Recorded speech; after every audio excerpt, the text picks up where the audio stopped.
So, good morning and welcome back to the live stream for the lecture Scientific Visualization.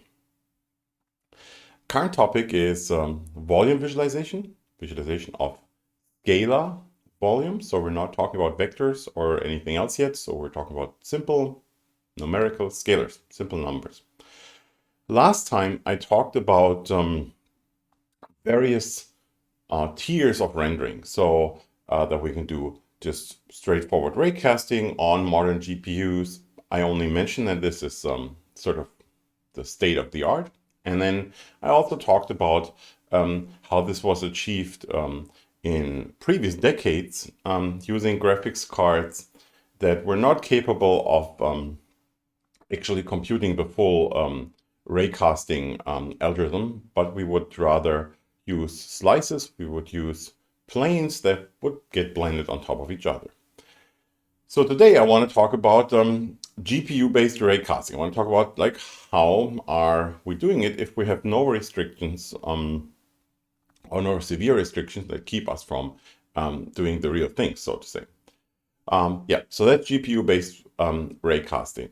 First of all, why would you even consider raycasting instead of doing this sliced rendering? I motivated the last time that when it comes to the sampling itself, we can, using some tricks with various stacks simultaneously, we can achieve a similar sampling pattern.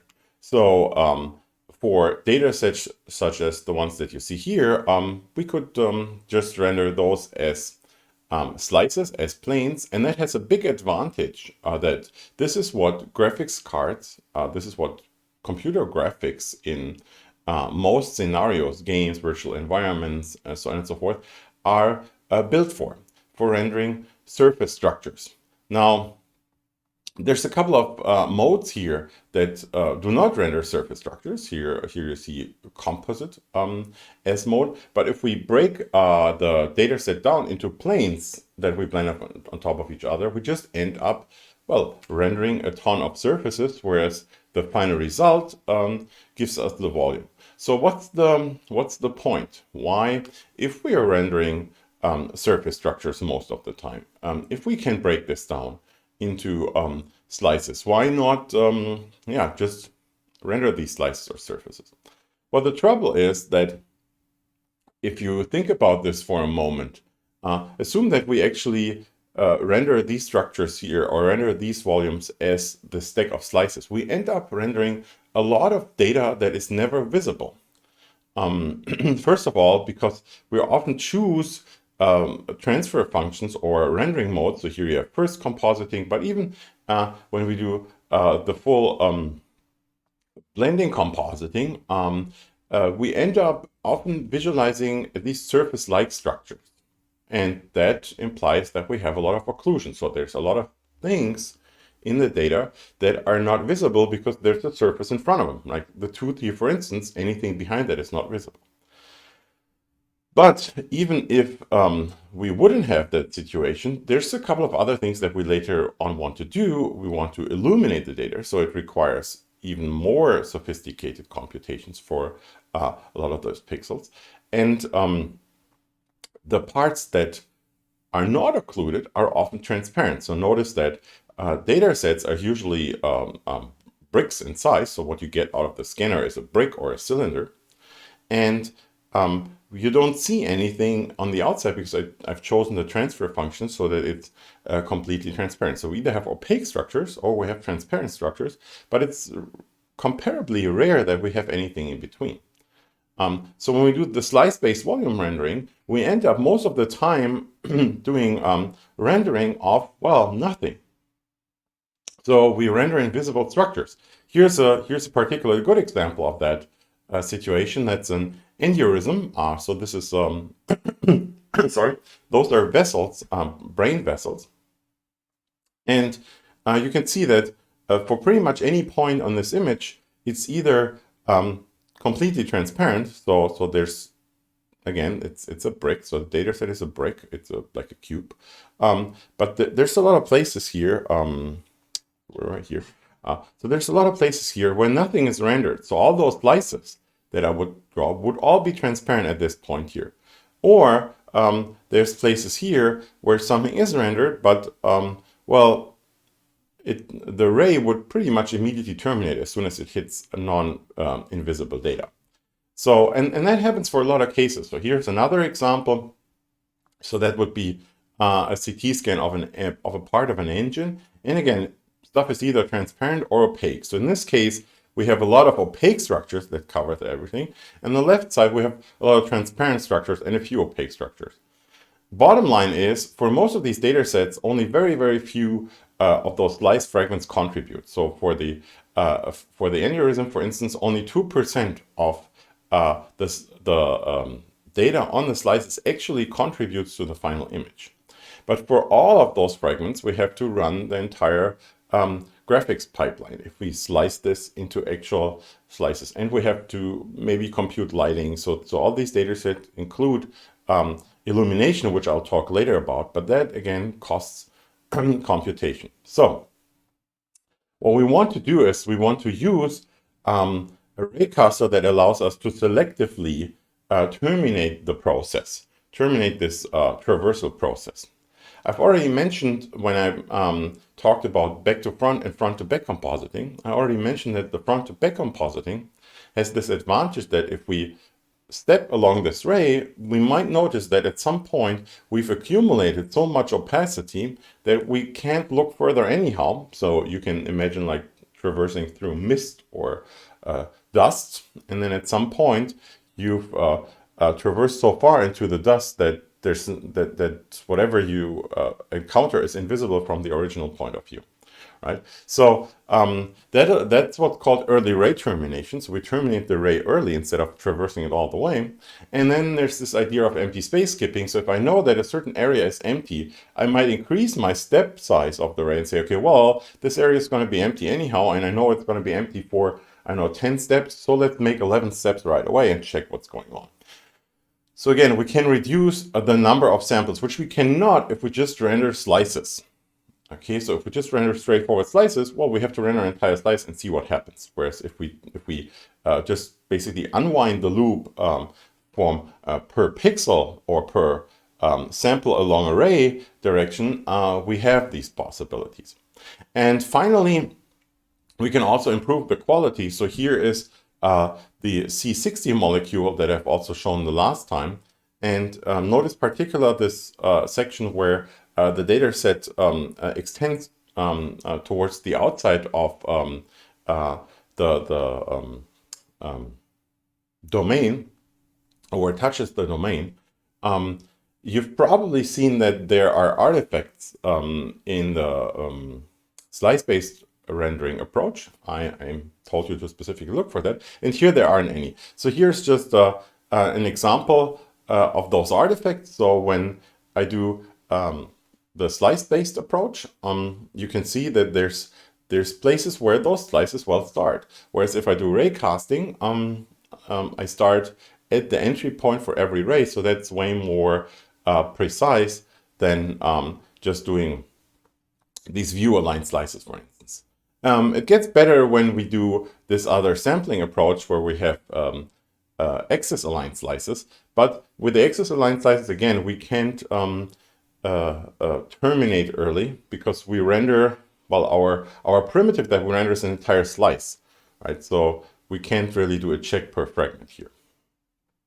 So again, conceptually, what's the difference? For slice-based volume rendering, we, well, slice the volume into planes, and we can either keep them perpendicular to the viewing direction, or we can keep them aligned with the data set. So we generally call this axis-aligned slicing. But either way, we cut the volume into planes, compute what is on those planes, basically compute a cross-section of the volume, and then blend them on top of each other, either front to back or back to front. For the raycaster, for this to work on a graphics card, so there's no way to say, well, no, go ahead, cast rays. So that's not how graphics cards work. They work on triangles and they work on these slice thingies. So we somehow have to kind of kind of, in a way, like trick the graphics card to do raycasting, even though it was never meant to do that. And the idea to do this is to render what's called a proxy geometry. Okay, so we basically end up rendering a colored cube and then run a shader that turns the image that we see not into this colored cube image, but turns it into the actual volume rendered image. But effectively what we send is really a cube that is colored with the position of every point. So you can see this at the bottom here. So the frontmost vertex of this cube apparently is white, so it has the coordinates 1, 1, 1. And then if we just look at the one here at the bottom right, so this one here, right, that's a red vertex, and it's red because it's got the coordinates 1, 0, 0. And the same is for similar for the blue one, right, that's 0, 0, 1, and then the green one is 0, 1, 0. So we literally render a cube, a unit cube, and just color it, or just assign as values its coordinates before transformation. So it's model coordinates. So, and what's the basic idea how to trick the graphics cards into rendering a volume while we only render a cube? So we only render 6 faces. Technically 3 faces will do because we can only see 3 faces of an opaque cube. So the idea is to render, well, 2 of those cubes, the 3 front-facing faces and the 3 back-facing faces separately. The 3 front-facing faces give us the entry point, and the 3 back-facing faces the exit points. Let's look at this here as a rendered image. So again, this is my image from just a few seconds ago. So you see this cube here, and I have now overlaid that with a raster. So you see what would pixels get colored if I would actually render that to a screen of this rather low resolution setting. Okay, and I also added numbers here to just show you what these colors, what they actually represent. So again, this is the white is 1, 1, 1, and black would be 0, 0, 0, and here you see 0, 0, 1, 1, 0, 0, and so on and so forth. So I literally render that image. Now, that would maybe look nice, I don't know, to an 8-year-old that's into rainbows and unicorns, but what does that have to do with volume rendering? Well, this image here happened to be the entry points of rays in normalized coordinates. So if you just look at that colored image, what it is, that basically tells us for each of those pixels on screen. So the ones that are black are rays that apparently hit the volume, miss the volume, sorry. The ones that are black miss the volume. Okay, so we've already selected those out with just rendering 3 faces. So a graphics card can do this at incredible speed, rendering 6 triangles in total. So we've selected out the ones that are unimportant for the rendering process. And then for all the others, we know where they enter the volume, if the volume is parameterized from 0 to 1. Okay, so this here enters at 1, 1, 1, and that coordinate, and so on and so forth. So those colors equal the coordinates. You can also represent that or imagine that if we look from the situation from a top. So this is our original viewing direction from which we intend to render the volume, and then I'll look at from the top onto this one. So the front faces, if I render them colored by their model space position, what I get in the frame buffer is this part that's drawn here in red. Okay, so those are really the entry points for the rays. So if rays originate from here, I store for every point for every ray that actually hit the volume, for each of its coordinates here, I store where does it hit the volume. So I get a 2D projection of those entry points. Okay. So, and those are conveniently sampled exactly as I need them, right? So those points are what I get. Okay, now I can do the same trick with the back faces. Okay, so I basically instruct the graphics card, okay, now ignore the front faces of this cube and render the back face. And this is what I would get for the very same setting. Okay, so I get, again, something that looks like a cube, had slightly different color, but those are the back face of the cube. And they happen to be, well, the exit points for this ray. And if I subtract those 2 images from each other, I get the direction of the ray. So here again is a depiction of this situation. So the blue lines here, again, that's looking from the top, whereas my rendering direction is from the bottom. So the blue lines are now the back faces. And what I have in my frame buffer, hence again the raster on the left, are the exit coordinates for all arrays. And if I subtract the two, well, if I take the entry and the exit coordinates and I subtract those two, I get, voila, the array direction. So by just rendering two colored cubes, or well, one colored cube once it's front and once it back faces, I can compute, or I implicitly compute the ray direction, entry points, and exit points. Okay. Now, if you look at the specification of a graphic card, of a recent graphics cards, you'll see that they can render a few billion triangles per second. Okay, so those here are 12 triangles in total.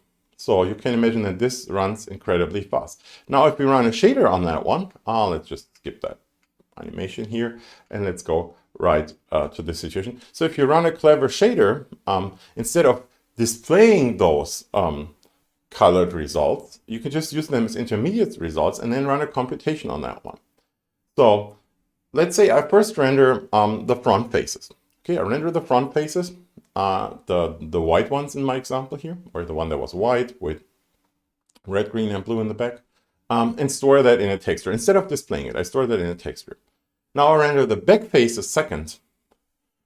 And what do? Well, I set the color like before, so the color of the faces will still be, or the vertices, and hence the fragments will still be the exit points. Yeah. And I'd simply say, okay, well, sure, okay, so whatever comes out of the raycaster, whatever comes out of the rasterizer, just store that as exit point. Gather from the previous pass, from the texture, so I do what's called a texel fetch. Where's it? Here. So I do a texel fetch, so that's a call that says, okay, access a texture, and do this by actual integer coordinates. So I don't want any interpolation going on. I just want to say, okay, well, this texel here, this entry, what is it? Okay, so I take the front face texture, that's the texture that I stored the previous result in. I read that and store this as a variable. So I call this simply entry point, and that's of course a 3-component vector. And if I'm interested in the direction, I simply take these two variables, subtract them from each other, and I can do this in on a graphics card. I can do computations on vectors right away, and then I finally normalize the result to get a normalized vector. Okay, so, and then I basically just march along that ray. So I take the entry point, the exit point, and the direction, and then basically just do entry point plus exit point, entry point plus direction times the parameter t. Well, the t starts from 0 and increases until I leave the volume, which is when I reach exit point. Okay? So it ends up being either a for loop or a while loop in the shader. So bottom line again is we render 2 cubes and run a shader on the second cube. This, of course, the overall process will then take longer, so we don't do this with hundreds of thousands of frames per second, because this exit loop computation shader, that is very costly as it runs over a number of fragments. But my point is that the overall, the overhead to render the front and back face, that's really neglectable, and the only computational load is then stepping through the data. Now, the interesting part is when we step through the data, when we do this loop, then we can do something like, okay, if opacity reached 95%, stop, terminate. Or if we have an auxiliary data structure that tells us, okay, well, this area here is empty, then make a bigger step. Okay? So that's the basic idea how we do advanced, how we do volume rendering on a graphics card these days, by simply rendering, well, 2 cubes and then run a sophisticated shader on that. It's so simple that we let you do this as an exercise. So if you've looked on the Moodle page, you've already seen there's the next exercise online, and that means you will implement the shader to do this ray marching on the graphics card. Okay, so any questions about this part?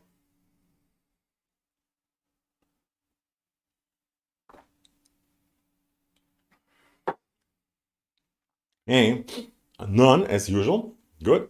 Or if you have one, keep on typing. I'll stop to answer the question. So, well, now that we got the basics working, let's talk about, well, advanced volume rendering. So what do I mean by advanced volume rendering? Basically two things. Improving quality or improving features and improving performance, in particular for very large data sets. Okay, so what you see here is already a technique to improve, well, not the performance, but improve the quality or improve the feature set of volumes. Oh, and that was unexpected because, give me a second.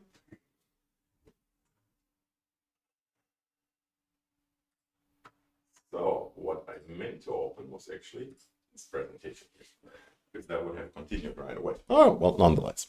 Okay, so what's the first thing that I want to talk about? The first thing that I want to talk about is how to add lighting.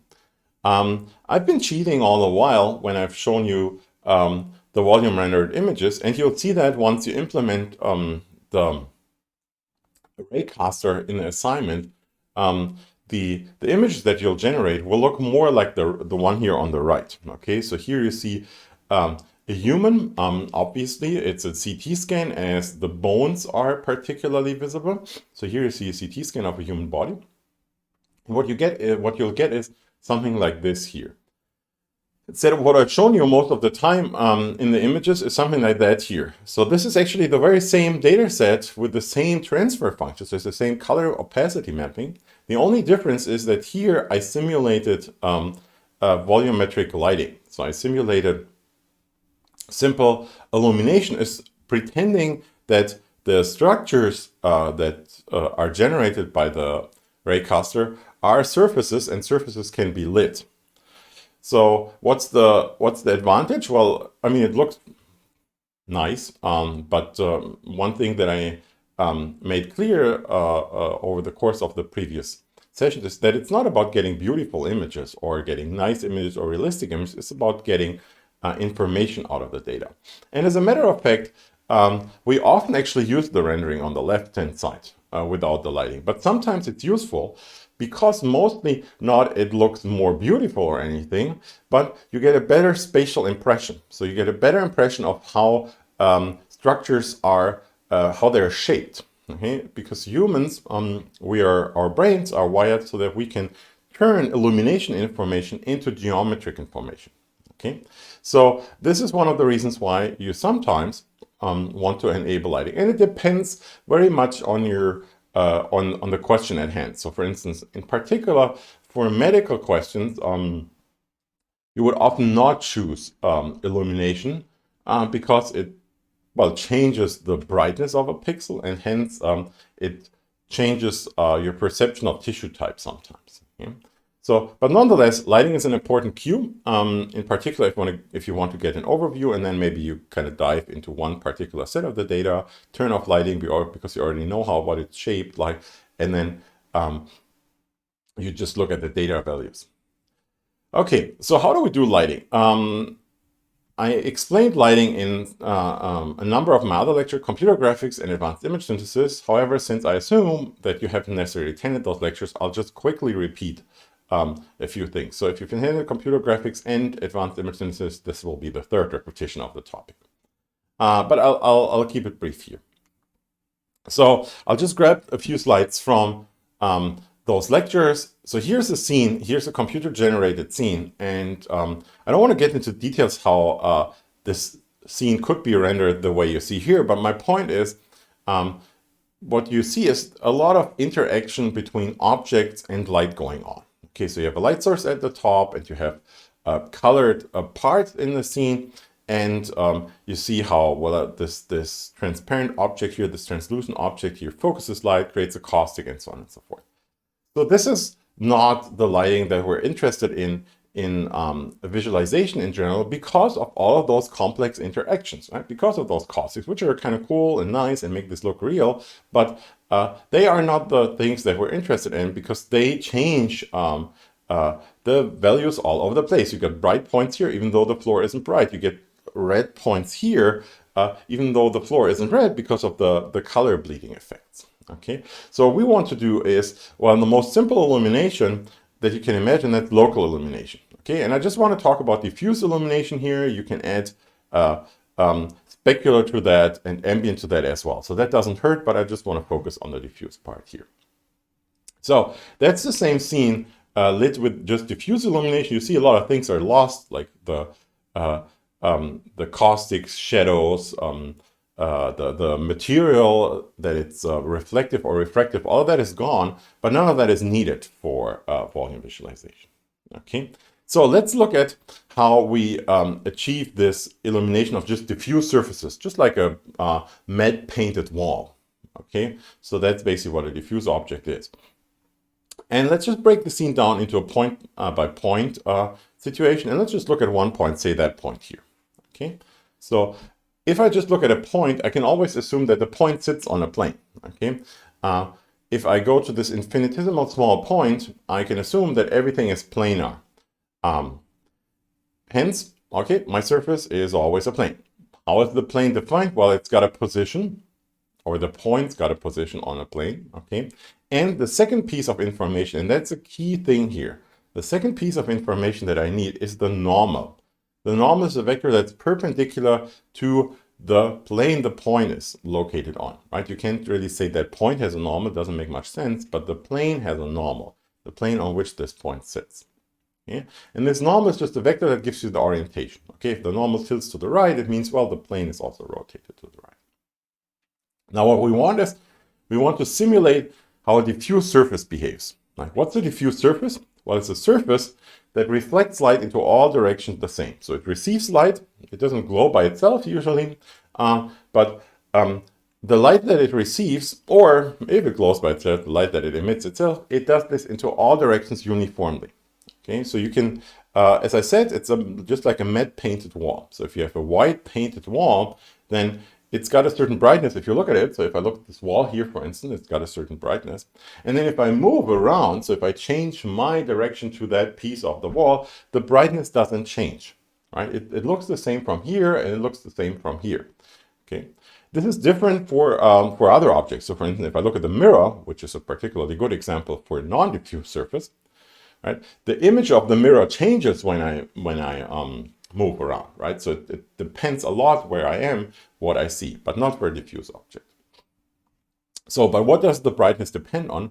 Well, it doesn't depend on the viewing position relative to the object, but it depends on the light source position relative to the object. Why is that? Well, here's an easy sort of explanation of that idea. So if I have a cone of light, okay, shining onto an object, let's say it's got the diameter AI, okay? So it's the area, it's the incoming area, okay? And that illuminates a part of the surface. It illuminates a certain area on the surface, so that's AS.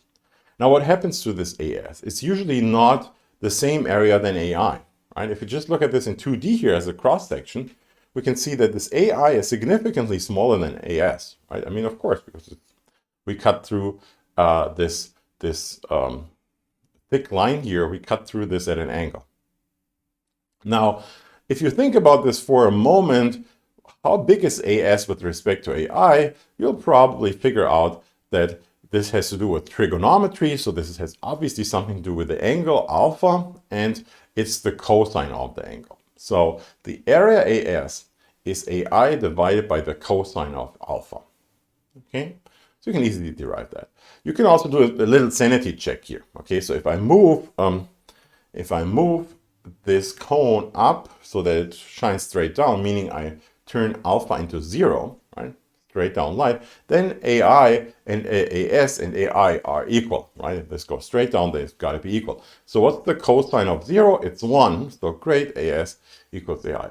Let's do another sanity check. What happens if I increase alpha to 90 degrees? If I increase it beyond 90 degrees, well, we better ignore those situations because that would mean that the light source is below the horizon. But let's take the extreme that AI approaches 90 degrees. Well, if AI approaches 90 degrees, we spread out the light to the entire surface, basically until infinity.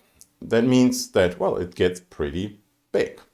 Well, what happens with the cosine of 90 degrees, the cosine of 90 degrees is 0. So AI divided by 0 basically is not defined, but if it's just very close to 0, that thing becomes pretty much infinity. Okay, so cosine alpha, cosine 0, cosine of 0, 1, straight down, the other very big area. Okay, makes sense. And the in between also makes a lot of sense. Excuse me. So, what do we use that for? Well, we want to use that for to figure out what's the brightness that I see. And if the area is the incoming area divided by cosine, then what is left? How much energy, how much brightness is left here? Well, if I spread out the energy over 1 over cosine, then what is left for every point? It's cosine, right? If I spread the energy if I spread something over 100 points, then, well, each point gets 100th. So I basically get the reciprocal. Okay, so the energy that I get from the original energy that was sent out, or the area that I get from the original area, which is really the same thing, is the reciprocal. So I can simply say that it's AI times cosine alpha. Okay, so that's basically the area, and if the energy, if the brightness is uniformly distributed in that area, I can basically set that equal to the energy. Now, the only other thing that I did here in this formula is basically that I said, okay, well, AI, well, this cosine alpha can simply be expressed as a dot product of the two vectors, the light vector, which I call PL here. So assuming that this point is in the origin, I could say simply, well, this vector here is the position of the light source, times the normal. That's the dot product, and the dot product is defined, if you look this up in your math book, the dot product is defined as the angle between two vectors times the length of each vector. So if I normalize the normal and if I normalize the light direction, I get cosine. And since I said, if I assume that the light is reciprocal,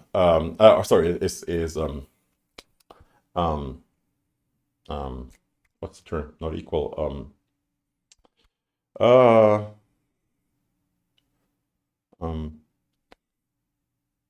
Well, let's say equal for a second. I'll get the term back. No, it's not orthogonal. Something else. Proportional. Why not simply use the German word? So if the light is proportional to the area, okay, then I can simply replace the area by some other factor L times some parameter. Okay. So L is now, it's the radians for those attending computer graphics and advanced image synthesis, but here we can just say it's brightness. Okay, so the brightness that I get as output is proportional to the area. So hence it's some factor rho that I can choose in any way that I want. That would be the reflectivity times the incoming light times this dot product. Okay, so it's a simple computation that allows us, when we know a surface point and when we know the normal, to compute this diffuse illumination here. Okay? And again, there's other things that we could do on top of that. So for instance, we could do this indirect illumination, and we could do global illumination, all that stuff. But that is not what we are interested in general in computer visualization, unless we have surfaces that where we're interested in the actual surface properties. Okay, in that case, we would do, or we could do some sort of a ray casting approach, where for a point here, we would look at the ray at the incoming direction, and we would look at the light source and check whether there's something in the way that would give us shadows, and we could then follow a reflected ray or a transmitted ray. Okay, so that would give us indirect illumination, and that's something that I'll just basically briefly mention here, skip otherwise, that's part of computer graphics. So we're usually just interested in this local illumination term.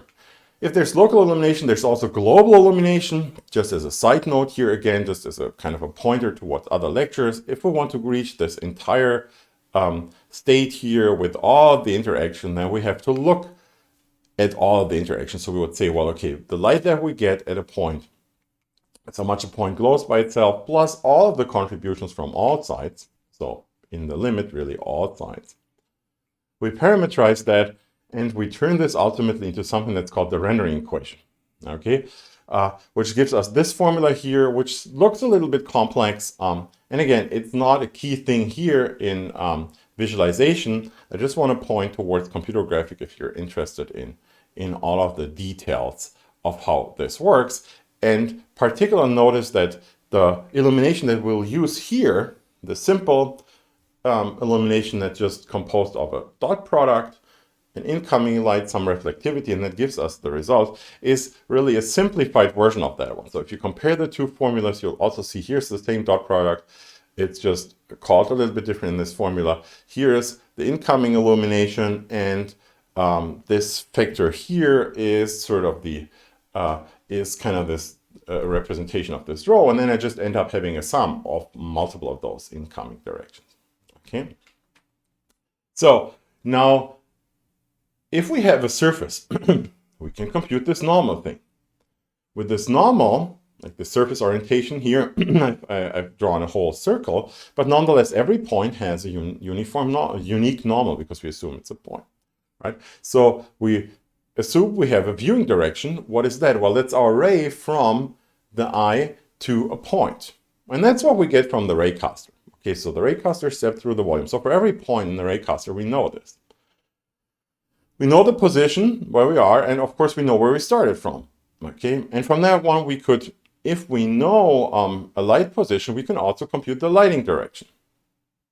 Okay, we can also compute a normal. No. Like, what's the normal of a volume? Okay, so we don't have surfaces really. So one of the interesting things about volume rendering is that we don't, in particular direct volume rendering, we don't compute surfaces. We just step through the volume and we get values out. If we just step through the volume and just get density values out of the volume, we don't even consider surfaces. So how should we ever get this normal? If we don't know this normal, a lot of other things are impossible to compute, right? For instance, the reflected ray. So if we want to reflect the light, we can't compute that because we need the normal for that. Okay. However, for this whole lighting thing, we need this normal. How do we get that? More on that in a second. If we would know the normal, then we could compute the diffuse illumination that I just mentioned. That's this computation here. Okay. And there's two other components that I mentioned that we often compute. That's ambient, that's just a constant that we add to the light. But there's a third component, that's the specular illumination. And I also want to briefly touch on that. That's to model, well, more shiny surfaces. And again, this combination of ambient, diffuse, and specular is not meant to increase realism here, but to increase spatial perception. Okay, so the idea of the diffuse illumination is to consider the angle between the reflected light direction and the viewing ray.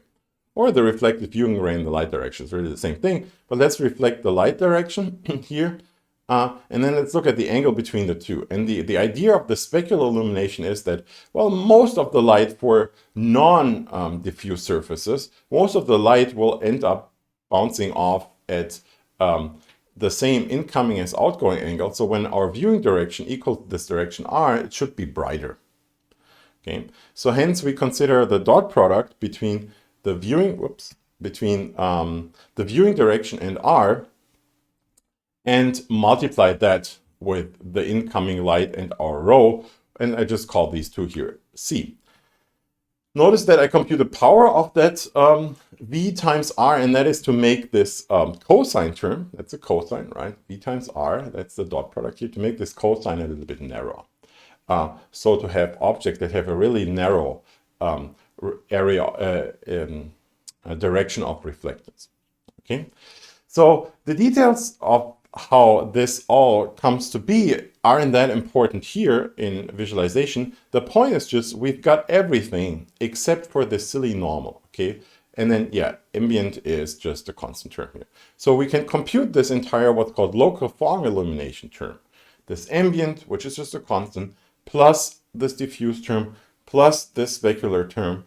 we can compute this all if we have this wide normal. Okay, we can create cool things. So here is doing this for a sphere. I take the ambient term, which is hardly visible, the diffuse term, the specular term, add them all up and get, well, a depiction of a sphere. I take my aneurysm data set from before, take the ambient term, take the diffuse term, take the specular term, add it all up, and it looks like, I don't know, it looks like a wet surface. Okay, but the bottom line is I can actually tell from the surface, I can perceive the shape pretty well. But it all boils down to, how do I get those silly normals? Okay, to turn this visualization on the one on the left, I need to know the normals of a thing that doesn't even, that's not even a surface itself.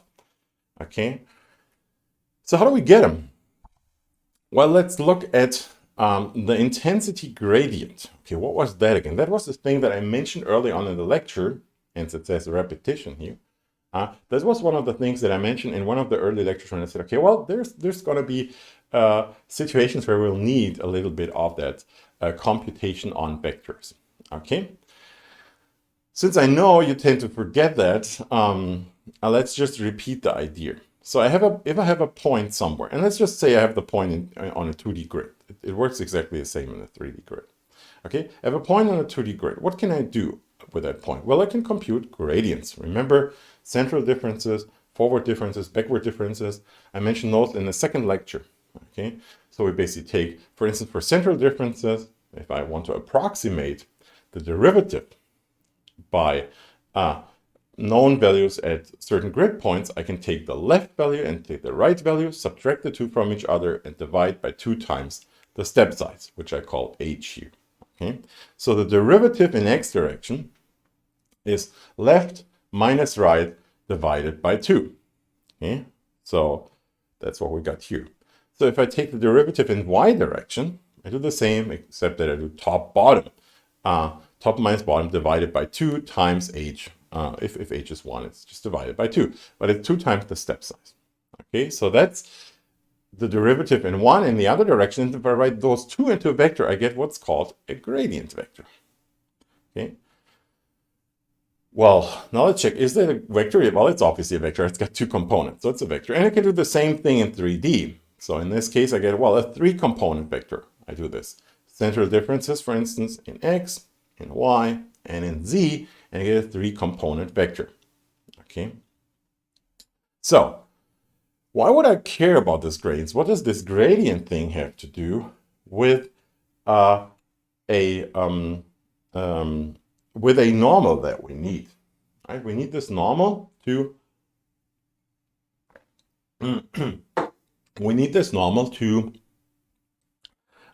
compute the illumination. Okay, but what does the gradient? What does this crazy thing? So I take derivatives, write them into a vector, and what does that have to do with a normal? Okay, let's think about this for a second. What happens? What happens if we assume we have an isosurface? Okay, so let's just think about how could we even imagine this volumetric thing to have something like a surface? We could imagine that every point's got a value, right? Obviously.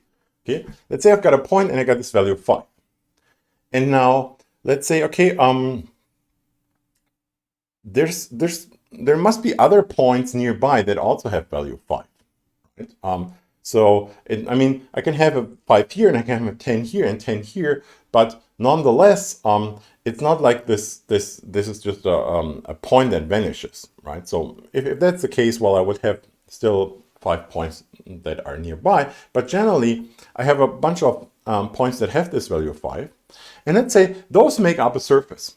Okay, so if I pretend that all points that have the same value as the one that I've just have are the surface that this point belongs to. Okay, so what would then happen with the gradient on that surface? Okay, if I take 2 points on that surface, they would obviously have a gradient of 0, because that's how I defined this whole surface, right? So I could argue that on this surface, this gradient or the difference would be 0. And if I go off the surface, well, I get some non-zero value. Okay, so that said, this means that this gradient, okay, In what direction does it point? Well, it points into the direction of maximum change. Okay, so if I take some delta, if I do some sort of step in any direction, right? I take that direction and I multiply it with the gradient at my point, and that gives me the change in function value. Okay, so if I do some step r, so I step somewhere, if that step is inside my surface, I expect this gradient to be 0. If I step in any other direction, okay, then my difference in function value is non-zero. So what I want for a normal, okay, I want for a normal that the dot product between the normal and any value inside the surface is supposed to be 0. Right? That's what I want for a normal. Okay? And as a matter of fact, that's the definition of a normal. Any vector inside my plane multiplied with the normal should be 0. So I expect that result to be 0. Well, when is that 0? Well, it's obviously 0 when this gradient, when for all points inside the surface with that gradient vector. I just said any point inside the surface multiplied with this gradient vector results in 0. So no change in function value. So in other words, this gradient vector satisfies this condition that for any vector inside the plane, that sort of virtual plane, multiplied with the gradient, I get a 0 out. So in other words, that gradient is a normal to that not really existent, but virtual surface. Plugging that back into the whole theory from before means if I just compute the gradient, vector at every point along the way, throw that into the lighting computation, I'll get a lighting value out that corresponds to how the surfaces, those surfaces that I never really create, that's an interesting thing, right? The surfaces are never computed, but I compute the lighting as if I would have those isosurfaces at hand. And that's very useful in particular when we choose a transfer function that is, generally we have a step-shaped transfer function. So we're going to choose a transfer function that has a very, makes a lot of values, usually small values, assigns them 0 transparency, meaning they are invisible. Then some values get transparency that pretty quickly rises to 1, and then everything else is 1. So we basically often choose a transfer function that highlights surface-like structures. And those surface-like structures that we highlight, those are the ones that correspond to isosurface, because if we map everything below a certain value to 0 and everything above to 1, like take the step extreme situation, then that means show me the transition surface from below to above that certain value. And then we use that surface, again, which we never compute, that surface is normal to compute the illumination. And that creates a pretty good impression of what the shape of the surface is. Okay, so bottom line is that we get the normal by simply computing the gradient. Okay, any questions about that part?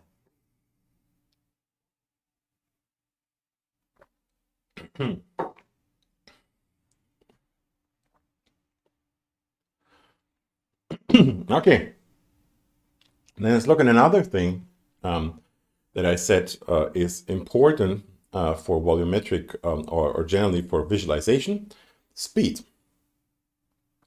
And speed is in particular important for large data, right? If I have a small data, well, things are generally fast because I don't have to repeat my computation for a lot of pieces of information. Right? As soon as the data grows, there's more memory to be marched through. There's more memory to be considered. There's more data to be considered, so it takes a longer time. And of course, the question how much longer it takes depends on how your approach is scaled. If it's a linear approach, twice the data, twice as much work. If it's a quadratic approach, twice the data, 4 times as much work. So yeah, it depends on how these approaches scale. But one thing that's usually true, unless you have an O of 1 approach, which we don't have here, is the bigger the data, the longer it takes. The more memory it takes, the longer the computation takes. That means that if I say I want to consider large data, it means we want to make things fast. If it's small, we don't care about how good or bad an approach is, but generally data tends to be big. Now, the next question you might wonder is like, why would I care? I mean, speed is nice. Speed is nice if I play some computer game, if I do a virtual reality application, virtual environment. If I watch a movie, it shouldn't stutter or anything. But why would I care in visualization? Well, the thing here is what's often very helpful is interactivity, right? If I just compute an image, if I compute a visualization, just generate an image, put that in print or put that on a web page. It's actually true. The performance isn't key, right? I mean, it's nice for the poor person, the web designer, or the one that does the layout for the magazine. It's nice if the image is computed quickly, but it's not crucial, right? If it takes a week to compute the image, whatever, I mean, it's probably going to sit on the web page for years. So it's not a big deal. But it's often the case that interactivity helps in the process of discovery. So here, for instance, we have, again, this data set of a human body. And if I visualize that on a large screen, so that's actually one of the image walls that we use, one of the monitor walls that we use to do a large-scale visualization. If you want to interact with that, that's one of my former students, and he interacts with the data. You can see that there's still a lot of occlusion going on. I mean, that's the whole point where we do early ray termination. That's good for performance, early ray termination, right? We don't have to traverse data, but it's bad for perception. I mean, if something is occluded, we don't see it. That's the whole point. So we might want to rotate the data to look at it from other sides. You might want to change the transfer function on the fly to see other parts of the data. You might want to zoom in, zoom out. And if that's what you're intending to do, you could still do this with a very slow approach, right? You say, okay, rotate this by 90 degrees, you get a cup of coffee, and then afterwards it's rotated.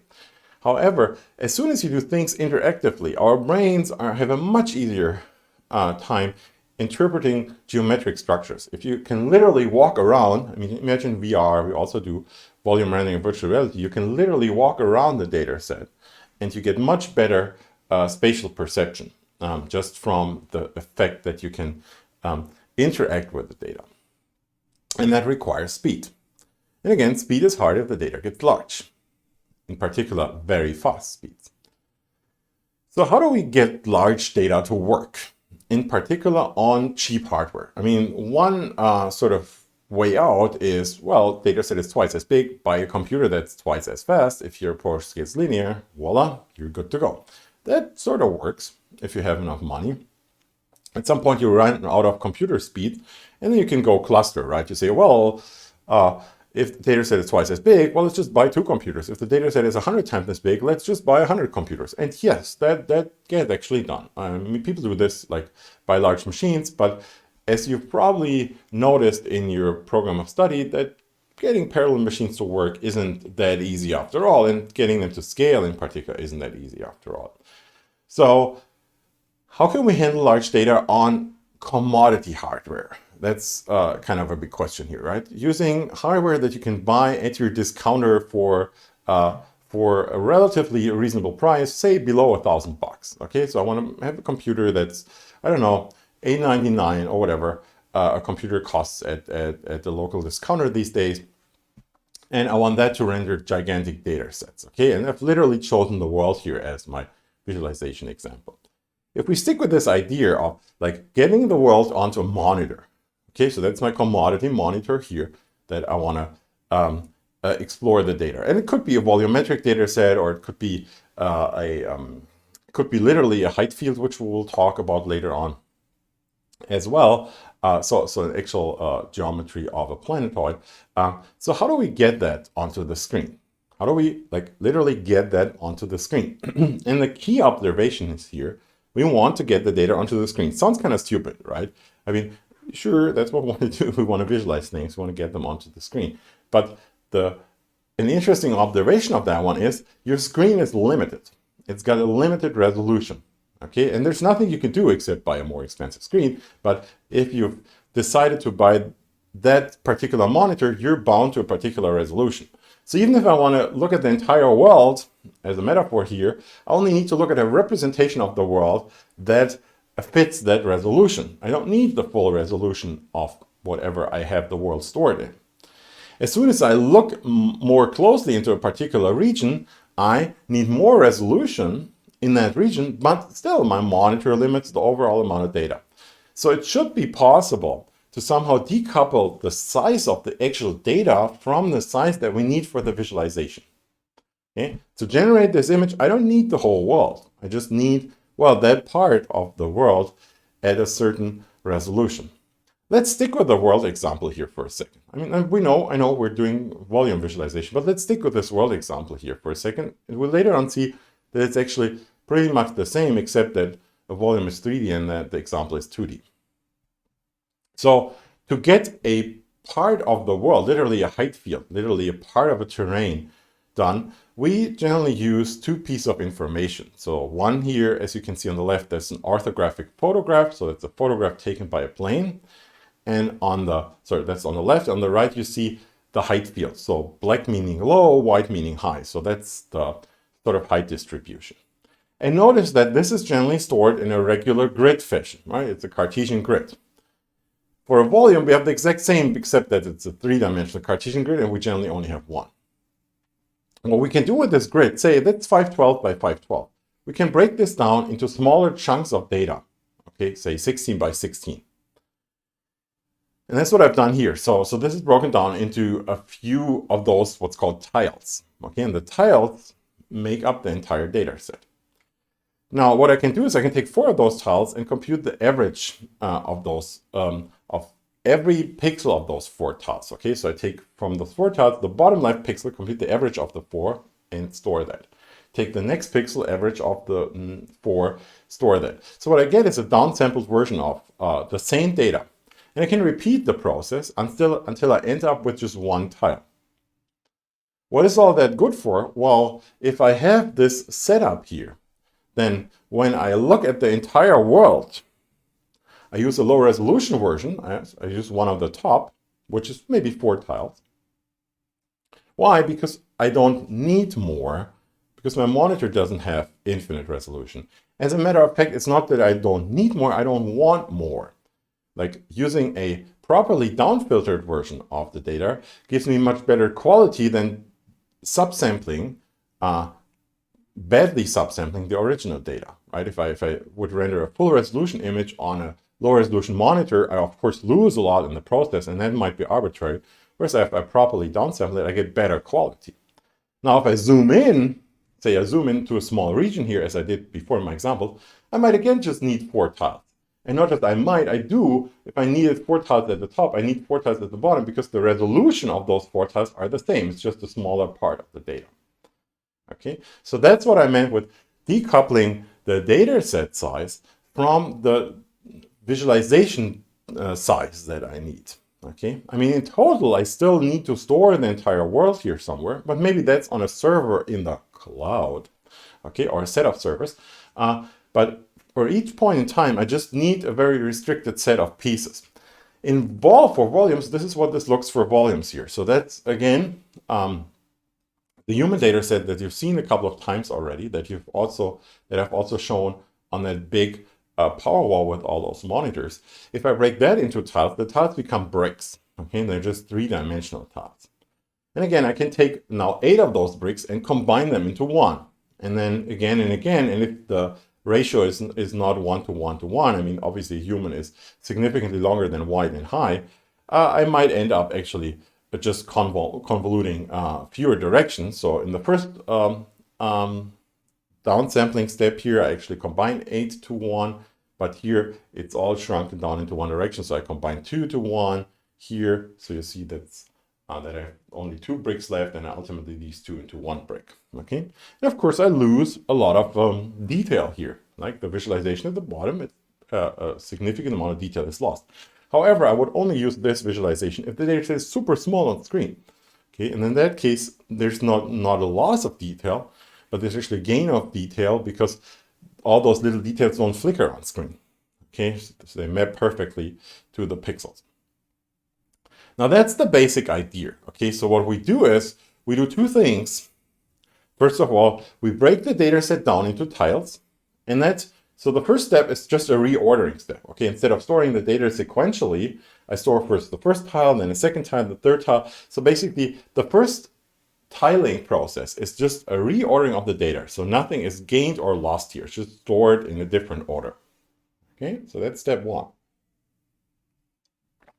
And literally, if you implement a piece of code that does this tiling, it just ends up being a bunch of loops, nested loops that just read sequentially and write randomly, or read randomly and write sequentially, depending on how you implement that.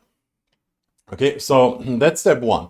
And step two is to take these tiles and downsample them until we end up with, say, only one tile left. So that's what I've got here at the bottom. Yeah. So that's a two-step process, and this entire hierarchy can be stored. And it's surprising how little memory you need for the entire hierarchy. Okay, so in computer graphics, I discussed this in a lot more detail, how much the memory overhead is, but it's actually pretty small. So now, to be able to do this, we need to keep one important fact in mind, and that's what I call the split issue here. And that's kind of an interesting thing. When students first implement this tiling approach for 2D, or the bricking as we call it for 3D, it's really the same thing, it's just one more loop. They implement it the first time, there's usually one thing that pretty much everyone does wrong when they do this implementation. And that is what I call split issue here. So, and I briefly want to talk about this because it's such a general mistake, and it's related to this fat pixel argument that I've made in some of my other lectures, and here as well, where I said, okay, where's the data located? So let's look at that data. Let's look at this image here. So 2D data set, again, if I would do this in 3D, it would just be harder to draw. So let's do the argument in 3D. How many 2D? How many values do we have? Okay, let's count the cells here. Okay, so that's 1, 2, 3, 4, 5, 6, 7, 8. Okay, and well, it's a square, so it's 8 by 8 of those cells. So how many values do we have? That's actually a question. I'm going to wait until someone answers that question. Let's get out of the way. How many data values do I have? That's my grid.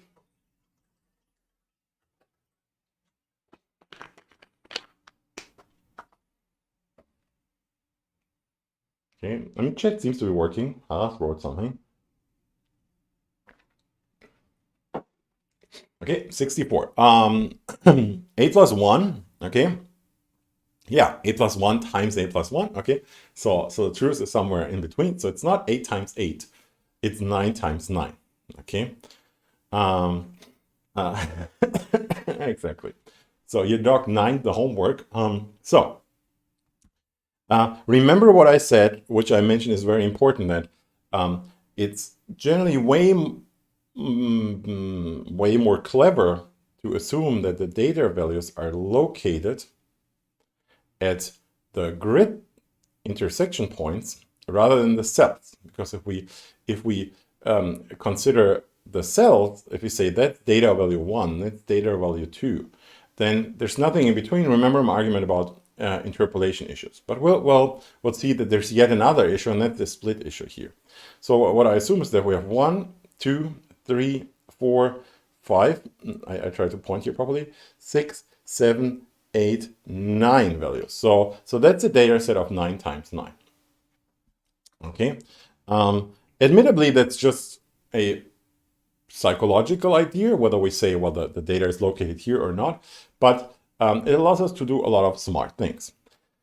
Now, if I were to split this up, so remember what we were trying to do, we were trying to make things into tiles. Let's say we have this incredibly powerless computer here that can only handle 25 values at a time. Okay, it's a super small machine, can only handle 25 values at a time, so 9 times 9, 81 is way too much. So we'll have to break this or tile it. And of course, I tile it into at most 5 times 5 tiles.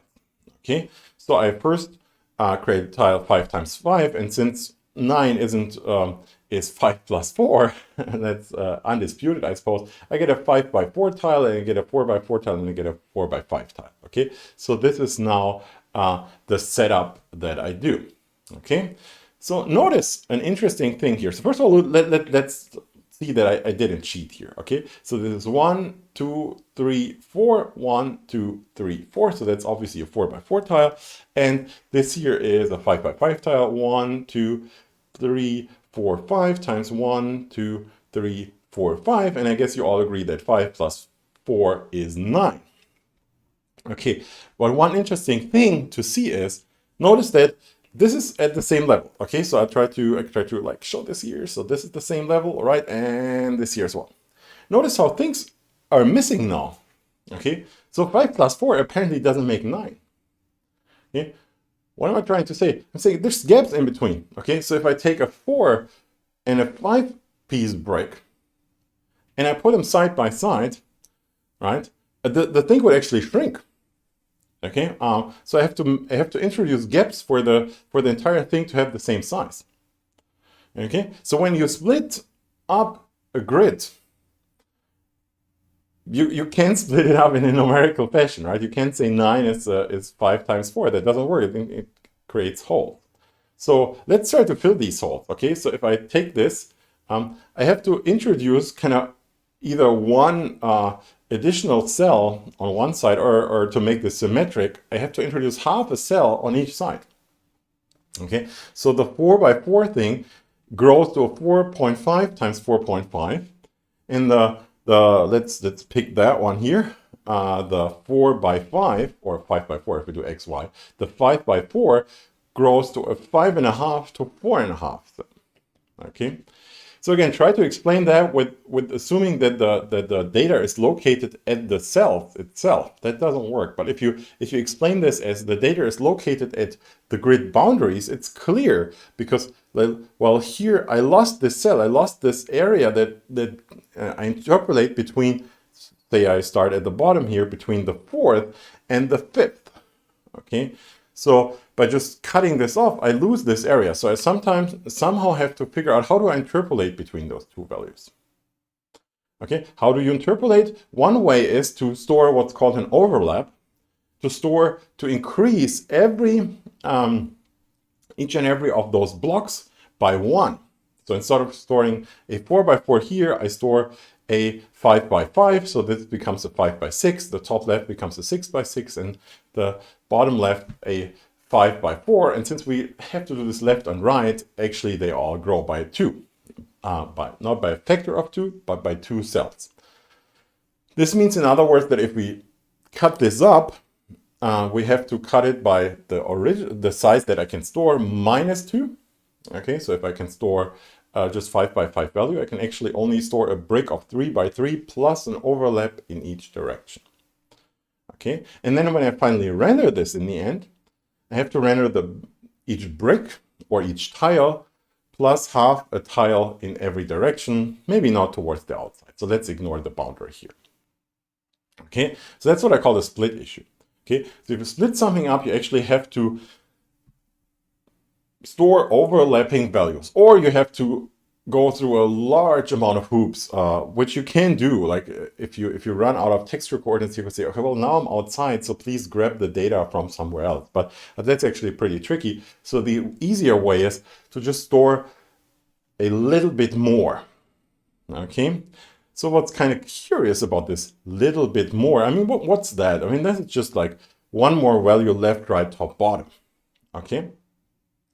So basically, you need to create a frame around each tile, right? So just need to store those 1 values around each tile. It turns out that this frame is actually a lot.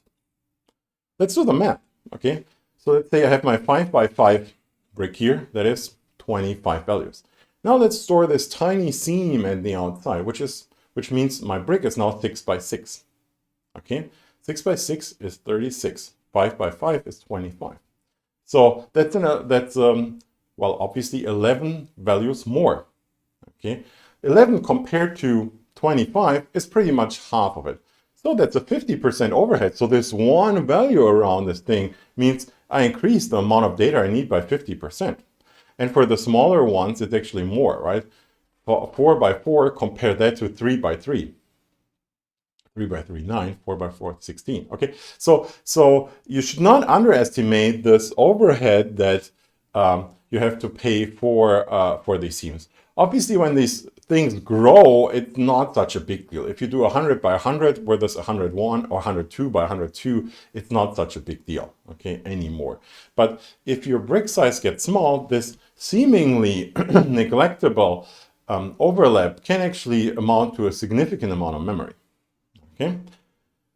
That's the thing to keep in mind when you have to tile or brick a piece of data. So you can't just chop this up. So when I said it's just a permutation, it was actually not 100% true. It's a permutation plus a replication of a bunch of values. Okay, the details are really, really nasty. So I can tell you that much. If you want to implement that, if you want to write the actual code, it's not like it's super hard. It's really in 3D, it's just 3 nested loops, and that is still true. But there's a ton of corner cases that you have to observe. So what happens if this is the last brick in a row? What happens if the last brick in line? What happens if the aspect ratio is not 1 by 1 by 1, right? So then you have to shrink not 8 bricks into 1, but sometimes 4 into 1, sometimes 2 into 1. We've already seen that. What if it's not a power of 2, right? If I start with 100, I divide this by 2, I get 2 bricks of 15. If I do 2, I get 2 bricks of 25. What do I now do? I mean, I can't create a 12 by 12.5 size brick. So again, you have to deal with a bunch of corner cases here when you do this tiling and downsampling process. So it's a little bit nasty, but it can be implemented. So let's just assume, and that's all those nastiness, let's just ignore that. Let's assume we've figured that out.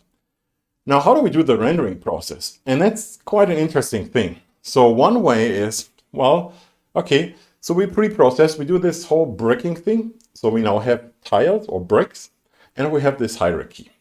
But how do I render that thing? Okay, so one way is, and that's actually the most simple way to implement this render is to first analyze your view. Okay, so you take your current view, like this is how I render that human. I check how far is that away from the camera, how big would every pixel be. That's just a linear function, twice as far away, pixels twice as big.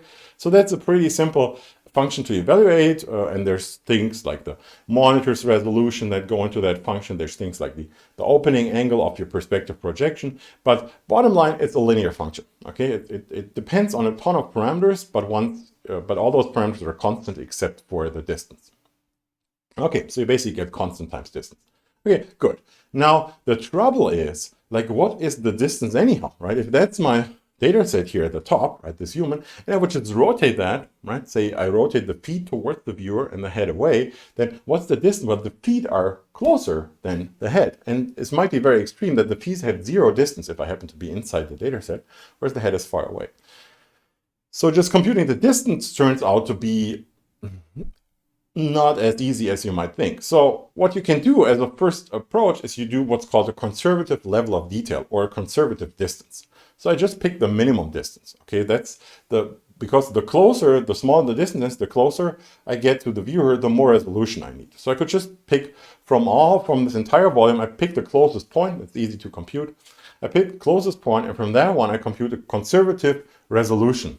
Okay, so I pick the resolution that I would need for the closest point. I probably have a too high resolution for anything that's further away, but let's say, okay, well, at least I don't lose anything. Ignoring aliasing issues here for a second. So, and that's the thing that doesn't depend on a particular array. It doesn't depend on a particular point in the volume. It's just a parameter that's constant for a certain scene setup. Okay, so when the camera and the volume is placed, it's constant. So I can compute that.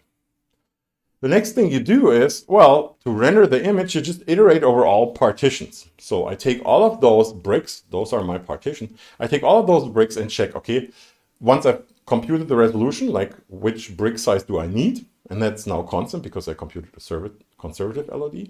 I iterate over all those bricks, and I first figure out, okay, which of those bricks are visible? Right? Some of those might be behind me. Some of those might be outside the camera. Right? Remember my world example? If I zoom in, a lot of the tiles are invisible. Right? That's the key point. Here, a lot of the bricks are invisible. So I'll just quickly march over all the bricks and figure out which ones are inside the view.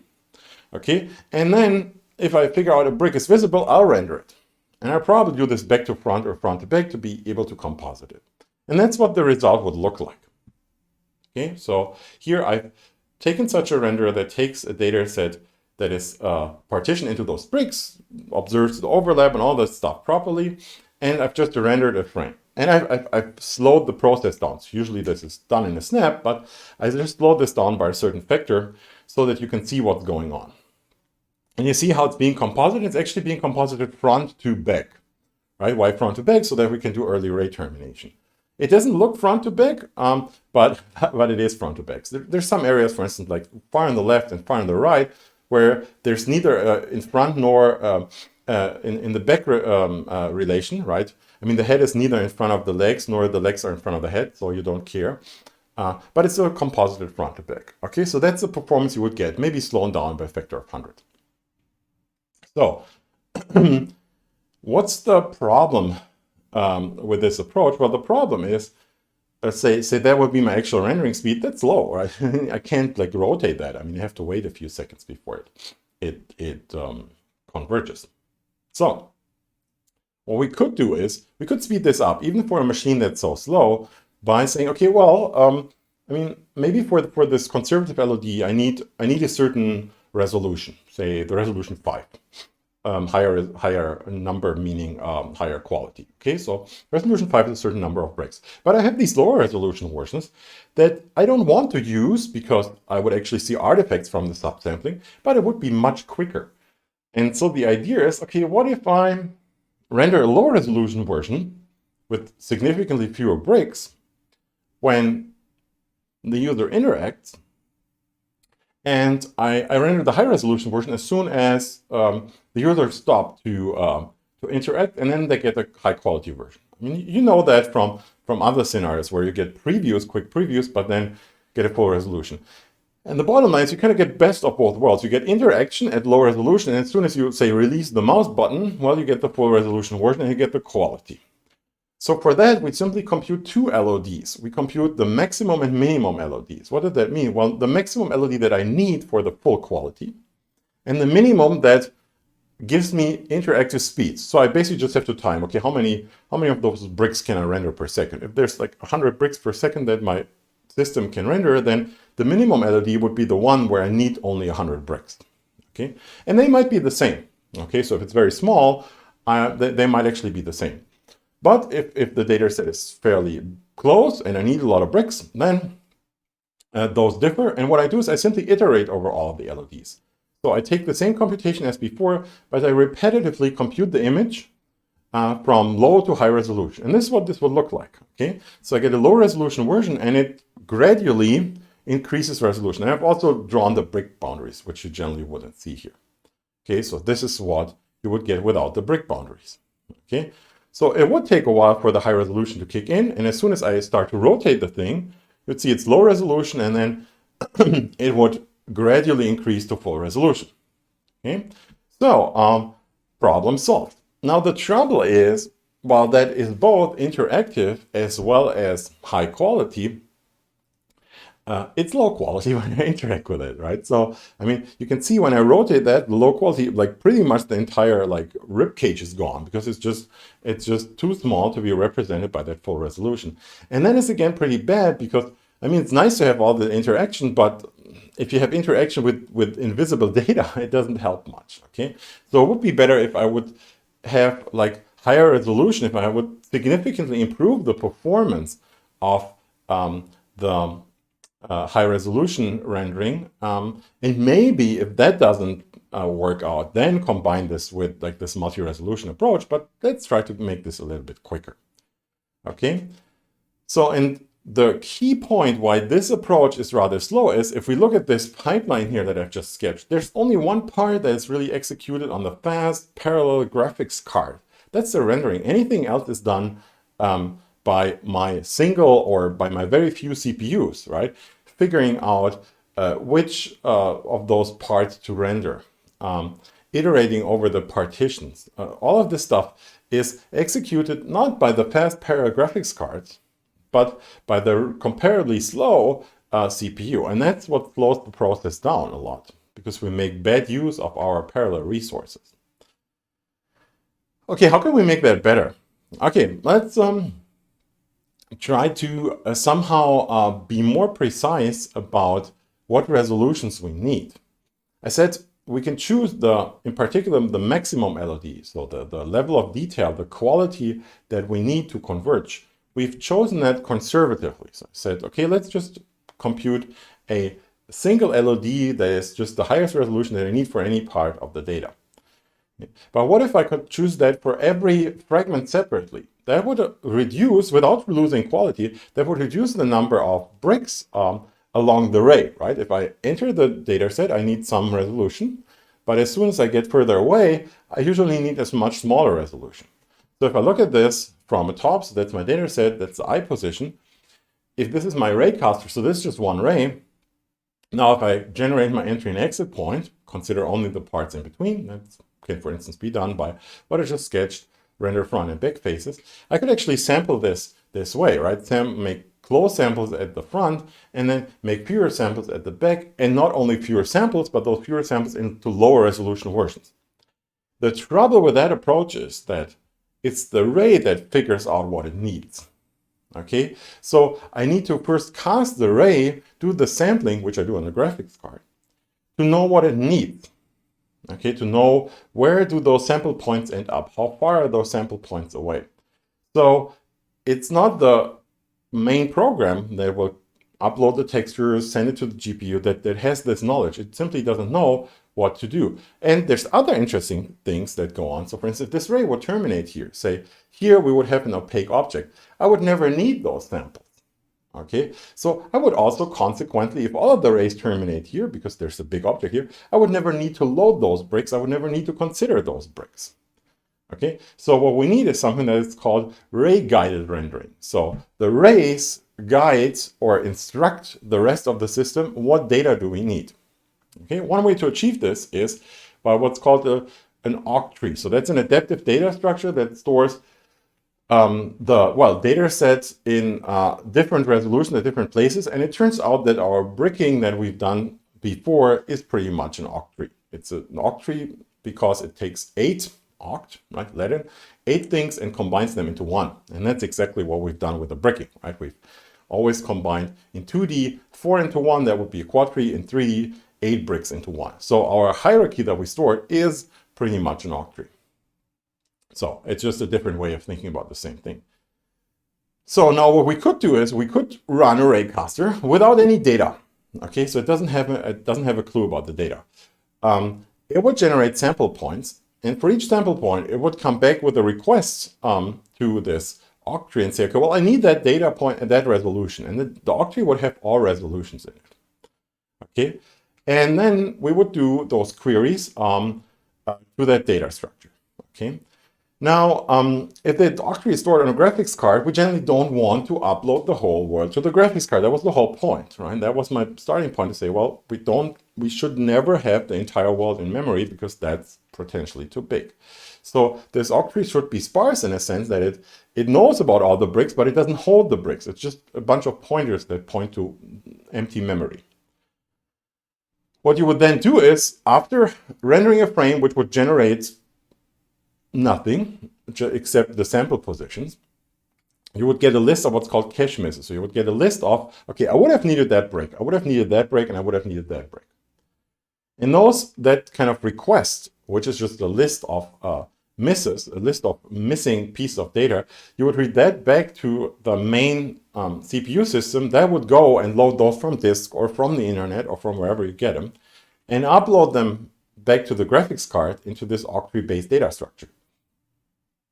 And then you would render the thing again. So you would pay a certain latency, but you would only need, for that particular view, and that's the key here, for that particular view, you only upload the data that is necessary.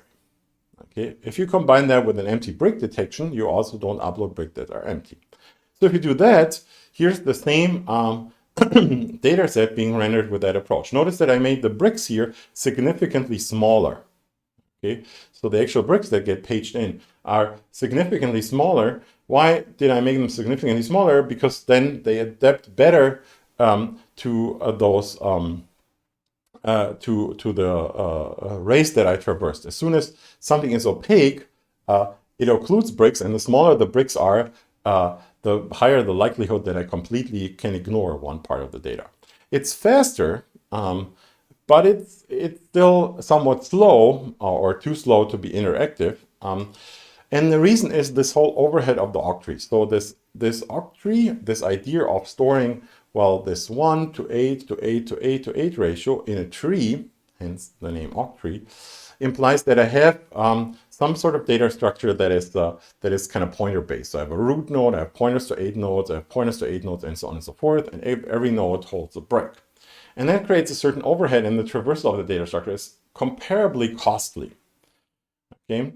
And in particular, notice that this is not a balanced octree, so some of those bricks will end up being empty. So there's a lot of optimization that we can do when we know that this octree is balanced, but this one isn't. So we pay overhead in terms of storage and in terms of traversal cost. And there's another disadvantage of using just an octree, that it has a fixed layout, so it's always 1 to 8. If we do our downsampling not 1 to 8, but we do it differently in every layer, which we might want to do for whatever reason, also octrees aren't really that useful. Okay, so how can we do better than that and ultimately get this thing to be fast? One interesting thing that you can observe if you look at data, and this here really big data set, this is a fractal here, is what's called a Mandelbrot fractal. It's a 3-dimensional extension of the Mandelbrot set. If you compute that, I just use it here because I can compute that at arbitrary resolution. If I later on render that, okay, now I said there's this idea of having different resolutions for the front and the back, right? We can use lower resolution towards the back. So let's just, for a real data set, look at those resolutions. Let's say I color my first resolution in black, the second one in green, the third in blue, the fourth again in red, and so on and so forth. So if I color each resolution, each a downsampling resolution, if I give that a certain color and render the data set with that colors, this is what I get. What you see is, well, it seems to be almost just one resolution, right? I see everything is pretty much red. There's a few green points here, but there are no blue ones and none of the other resolutions. So that's an interesting observation, that for most data sets, we don't gain anything from this whole octree idea that we have different resolution. Okay, let's zoom in a little bit. So this is zooming in on a certain part, and now we have a very high depth fidelity. So there's parts of this Mandelbrot which are extremely close, which literally have distance almost 0. And there are parts that are relatively far away. So even in that situation here, again, Cullinan, I only see 3 different resolutions.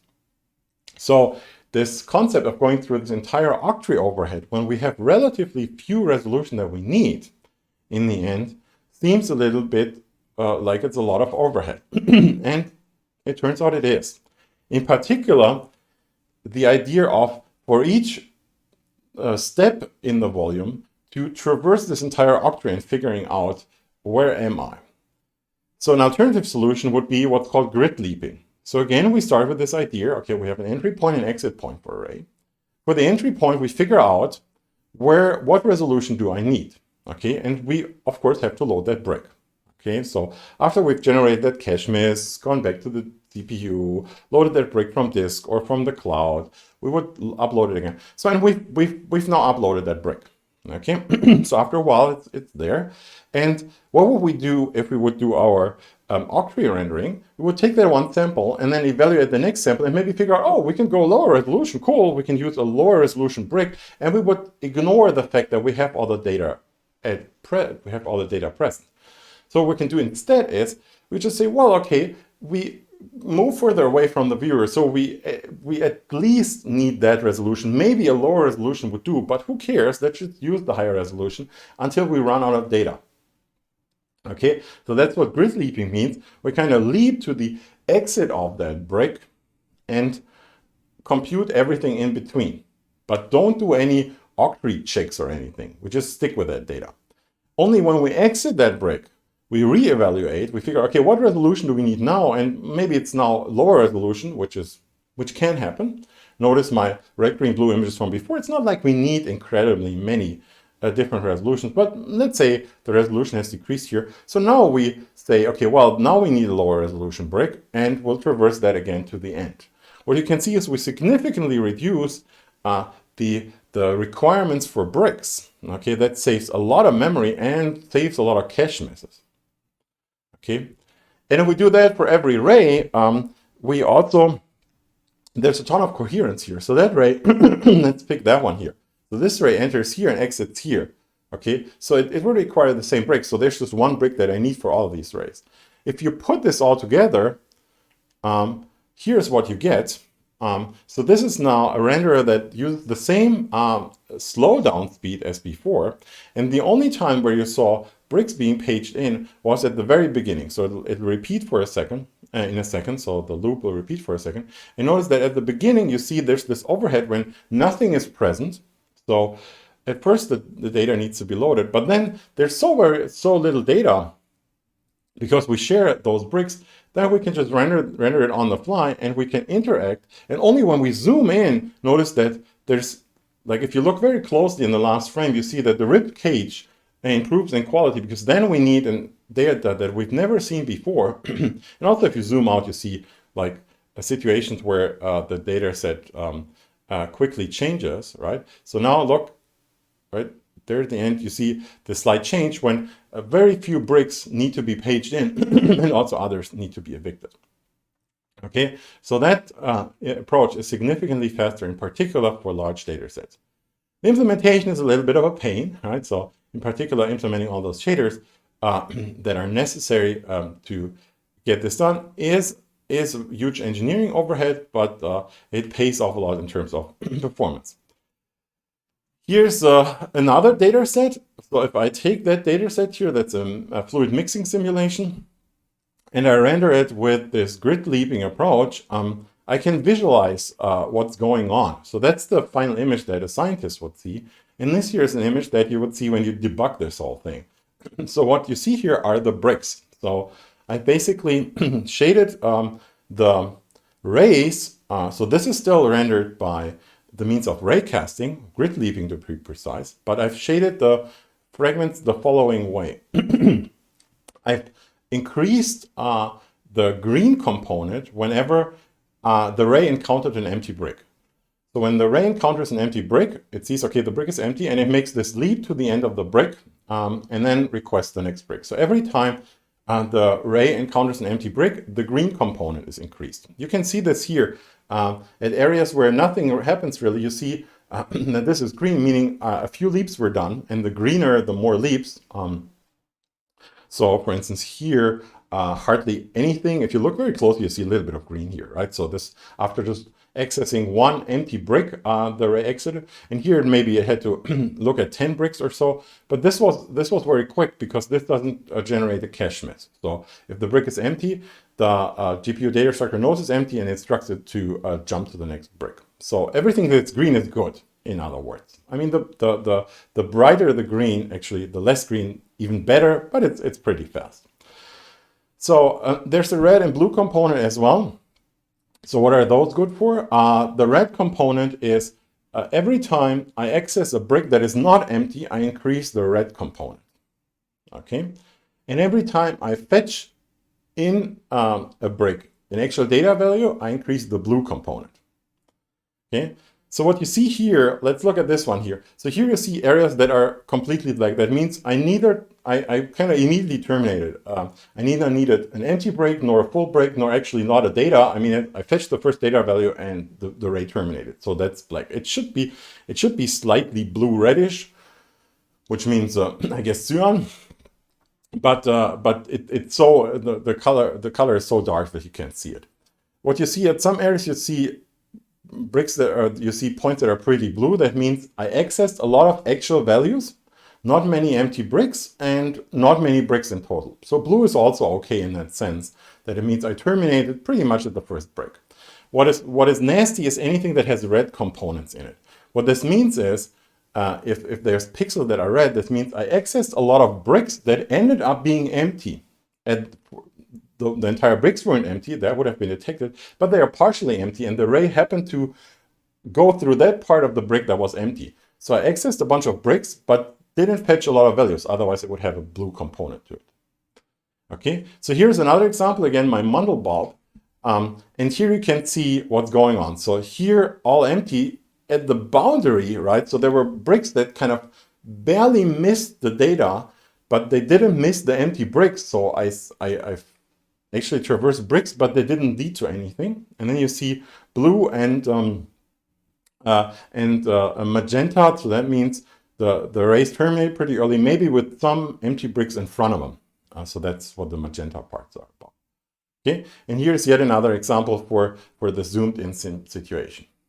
Okay, so what's obvious is that we want to reduce this red seam here, so that's what's hard. And to do that, we need to do smaller bricks. Okay, if the bricks are smaller, they better fit the structure, and those red seams get smaller.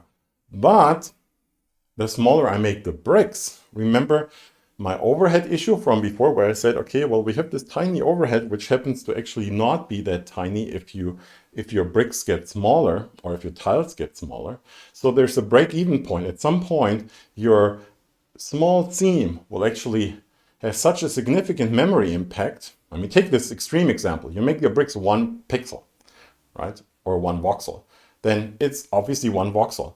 But your brick that you need would have to be 3 by 3 by 3, which is 25. So your overhead would be 27. So your overhead would be 26-fold. Okay, so that is obviously not acceptable. So there's a break-even point of the brick size where you would get the best performance, right? And that's something you need to figure out. Our experiments show that it's around 32 to 64.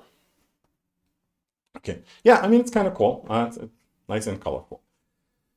So that's sort of the insight, right? Small bricks, but not too small. And when you do all of that in combination, here's an animation of what you get. So that's a visible human data set. I've shown that at the beginning of this lecture here, that we've also turned into bricks. And you see on one half, you see the brick visualization, other half, you see the actual data set. What you see at the bottom is when I zoom in, how much data is needed. How much data does the GPU need to render a data set? It grows when you zoom in, okay? And you see how the bricks change. So, and there's sort of a bad spot where I need most data. And then as soon as I zoom in even further, the data set size drops to 0 because then I only see this very small part. Okay, here's this mixing situation. Again, that's the data set, and in a second it'll actually show the bricks and the data set. And you see, I don't need much memory, and then it gradually increases. And every time new bricks are needed, it'll rapidly grow because I need another resolution of bricks. You can see that, and then it stays the same until, well, it grows again. And what you can see is here at a maximum, at a peak, at kind of the worst situation, I needed about 1.6 gigabytes. And going back to this visible human, that requires a little bit more because it's full color. It's red, green, blue. So it's actual color data, whereas the other data set was only a single density value, or single, well, it was density, yeah, was mixture. So here we need a little bit more, but the bottom line is both numbers, both the 2.3 gigabyte as well as the 1.6 gigabytes are significantly lower than the size of the data set itself. And if I would increase the size of the data set, it wouldn't change.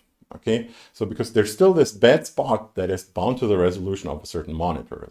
So, okay, so that's basically the idea to get things fast.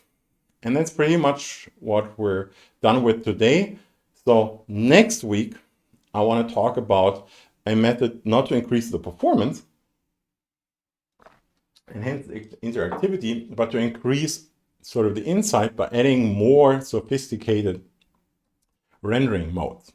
And I want to talk about a method that's called Clearview that allows you to get insight to look at multiple parts of the data set simultaneously. Here's an animation of what that will look like. For instance, for a human, we can look at multiple layers simultaneously, like for instance, the bone layer, skin layer, and then interactively fiddle around with those layers and explore the data set to get a better understanding of the focus and the context of the data. Okay, more on that thing next session, which will be next week. Any questions so far? Or, well, not so far, any questions for today's stream?